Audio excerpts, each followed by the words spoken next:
ஆசிரியர் தேர்வு வாரியம் டெட் எக்ஸாமினேஷனுக்கு முக்கியமான இன்ஸ்ட்ரக்ஷன்ஸை வெளியிட்டிருக்காங்க. அதை பற்றின டீட்டெயில்ஸை நம்ம இந்த வீடியோவில் பார்க்கலாம். நம்மளுடைய யூடியூப் சேனலில் அரசு வேலைவாய்ப்பு மற்றும் அரசு திட்டங்களுக்கான தகவல்களை ரெகுலராக அப்டேட் பண்ணிட்டு வரோம். மறக்காமல் நம்மளுடைய யூடியூப் சேனலை சப்ஸ்கிரைப் பண்ணுங்கள். டிஸ்கிரிப்ஷனில் கொடுத்துருக்க வாட்ஸ்அப் குரூப் லிங்க் மற்றும் டெலகிராம் லிங்க்கையும் கிளிக் பண்ணி நமது அரசு வேலைவாய்ப்புக்குள்ள மறக்காமல் நீங்கள் ஆசிரியர் தேர்வு வாரியம் டெட் எக்ஸாமினேஷனுக்கு சில இம்பார்ட்டன்ட் இன்ஸ்ட்ரக்ஷன்ஸை வெளியிட்டிருக்காங்க. அந்த இன்ஸ்ட்ரக்ஷன்ஸ் என்னன்றது டீட்டெயிலாக பார்க்கலாம். இந்த டெட் எக்ஸாமினேஷனுக்கான நோட்டிஃபிகேஷன் 11/8/2025 அன்றைக்கி வெளியிட்டிருந்தாங்க. அதுக்கப்புறம் இந்த பேப்பர் 1 மற்றும் பேப்பர் 2க்கான தேர்வு வந்து 15/11/2025 மற்றும் 16/11/2025 அன்றைக்கி நடக்கிறதா வந்து தெரிவிச்சிருந்தாங்க. இப்போ வந்து பார்த்திங்கன்னா இந்த எக்ஸாமினேஷனுக்கான ஆல் டிக்கெட் வந்து 3/11/2025 அன்றைக்கிலேருந்து நீங்கள் உங்களுடைய யூசர் ஐடி மற்றும் பாஸ்வேர்ட் பயன்படுத்தி பதிவிறக்கம் வந்து செய்யலாம் அப்படின்னு வந்து சொல்லியிருக்காங்க.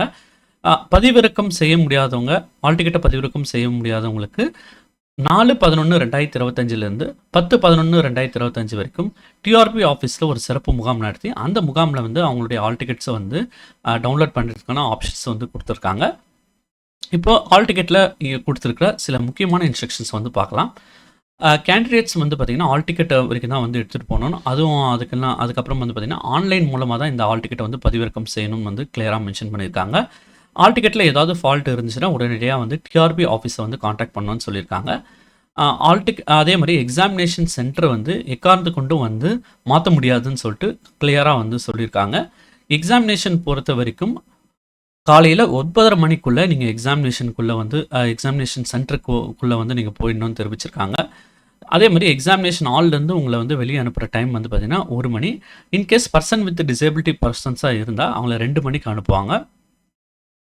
அதே மாதிரி ஹால் டிக்கெட் இல்லாமல் எந்த கேண்டிடேட்டும் வந்து பார்த்திங்கன்னா உள்ளே வந்து பர்மிட் பண்ண மாட்டாங்கன்னு வந்து தெரிவிச்சிருக்காங்க. அதே நேரத்தில் ஒரிஜினல் கார்ட்ஸ் வந்து எடுத்துகிட்டு போகணும், ஐடென்டிஃபிகேஷன் கார்ட்ஸ் வந்து எடுத்துகிட்டு போகணும்னு சொல்லியிருக்காங்க. அது என்னென்ன கார்ட்ஸ்னால் Aadhaar card, pan card, passport, driving licence, இதில் ஏதாவது ஒன்று வந்து நீங்கள் வந்து ஒரிஜினல் வந்து எடுத்துகிட்டு போகணும். அதுக்கப்புறம் எக்ஸாமினேஷன் தொடங்குறப்போ உங்களுக்கு வந்து கொஷின் புக்லெட் வந்து கொடுப்பாங்க. அந்த புக்லெட்டில் வந்து பார்த்திங்கன்னா ரஃப் ஒர்க் ஷீட்ஸ் வந்து கொடுத்துருக்காங்க. அது வந்து பார்த்திங்கன்னா நீங்கள் ரஃப் ஒர்க் பயன்படுத்திக்கலாம்னு தெரிவிச்சிருக்காங்க. இந்த எக்ஸாமினேஷனை பொறுத்த வரைக்கும் நீங்கள் வந்து பிளாக் பால் பாயிண்ட் பென் வந்து பயன்படுத்தணும். எதுக்குன்னு பார்த்தீங்கன்னா ஓஎம்ஆர் ஆன்சர் ஷீட்டை வந்து ஃபில் பண்ணுறதுக்கும் அட்டண்டன்ஸ் ஷீட் ஃபில் பண்ணுறதுக்கும் அதுக்கப்புறம் ரஃப் ஒர்க்கு எல்லாத்துக்கும் வந்து பார்த்திங்கன்னா only black ball point pen வந்து தான் வந்து யூஸ் பண்ணணும் அப்படின்னு வந்து தெரிவிச்சிருக்காங்க. அதே மாதிரி எக்ஸாமினேஷனை பொறுத்த வரைக்கும் எந்த விதமான எலக்ட்ரானிக் டிவைசஸ், அதாவது microphone, smart watch, calculator, log tables, digital diary உள்ளிட்ட எலக்ட்ரானிக் கேஜெட்ஸை வந்து எடுத்துகிட்டு போகக்கூடாதுன்னு வந்து சொல்லியிருக்காங்க. அதுக்கப்புறம் வந்து பார்த்திங்கன்னா பெல்ட்டு, ஷூஸ், ஐ ஹீல்ஸ் உள்ளிட்ட பொருட்களை வந்து எடுத்துகிட்டு போகக்கூடாதுன்னு வந்து தெரிவிச்சிருக்காங்க. கேண்டிடேட்ஸை பொறுத்த வரைக்கும் ஆல் டிக்கெட் அதுக்கப்புறம் வந்து பார்த்திங்கன்னா ஃபோட்டோ ஐடென்டிஃபிகேஷன் கார்டு, அதாவது ஆதார் கார்டு, பேன் கார்டு உள்ளிட்ட ஏதோ ஒரு கார்டை வந்து நீங்கள் ஆல் டிக்கெட் கூட எடுத்துகிட்டு போகணுன்னு வந்து தெரிவிச்சிருக்காங்க. அதை தவிர்த்து வேறு எதுவும் வந்து நீங்கள் வந்து எடுத்துகிட்டு போகக்கூடாதுன்னு தெரிவிச்சிருக்காங்க. இந்த எக்ஸாமினேஷனை பொறுத்த வரைக்கும் எம்சிக்யூ டைப்பில் வந்து நடக்குது. இந்த எக்ஸாமினேஷன் வந்து 3 ஹவர்ஸ்க்கு வந்து நடத்துகிறாங்க. அதே பிடபிள்யூடி கேண்டிடேட்ஸாக வந்து பார்த்திங்கன்னா 4 ஹவர்ஸ்க்கு வந்து இந்த எக்ஸாமினேஷன் வந்து நடக்குது. இந்த எக்ஸாமினேஷன் பொறுத்த வரைக்கும் எல்லாமே வந்து பார்த்திங்கன்னா எம்சிக்யூ டைப்பில் தான் வந்து நடத்துகிறாங்க.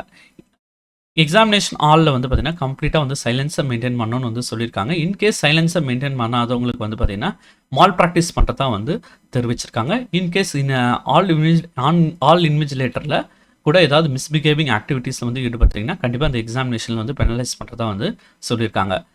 ஸோ இது போன்ற மேலும் டிஆர்பி, டெட் மற்றும் டிஎன்பிசி உள்ளிட்ட தகவல்களுக்கு மறக்காமல் நம்மளுடைய யூடியூப் சேனலை வந்து சப்ஸ்கிரைப் பண்ணுங்கள். தேங்க்ஸ் ஃபார் வாட்சிங்.